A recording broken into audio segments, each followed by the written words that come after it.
আজ আমার মেয়ে চকসাপুর প্রাইমারি স্কুলের অ্যাসিস্ট্যান্ট টিচার নিশিতা কুণ্ডু।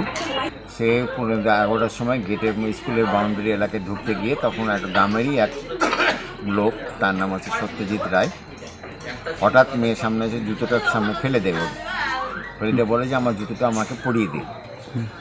তখন আমার মেয়ে অস্বীকার করার জন্য সে গাছের ডাল দিয়ে বেধড়ক পিটাতে আরম্ভ করে। এতে আমার মেয়ে অজ্ঞান হয়ে যায়।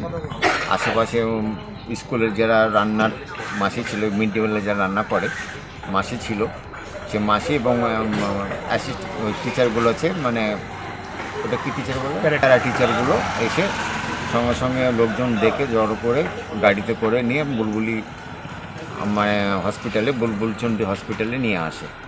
বুলবুলচন্ডী হসপিটালে ওর অবস্থা দেখে ওখানকার ডাক্তাররা মালদা মেডিকেল কলেজে রেফার করে দেওয়া হয়। আমরা মালদা মেডিকেল কলেজের পরিস্থিতি দেখে আমরা সোজা নরবিয়ে একটা হসপিটাল আছে, বাপ্পাদিত্য ঘোষের আন্ডারে রাখা হয়েছে। ওর হাত 3টে টুকরো হয়ে গেছে, বাঁ হাত, ডান হাতে ক্র্যাক হয়েছে, মাথায় বিরাট চোট। আমরা চাইছি ওর বিচার হোক, ওর উপযুক্ত শাস্তি হোক, যাতে এইভাবে অন্যায়ভাবে কাউকে যেন আর না মারে।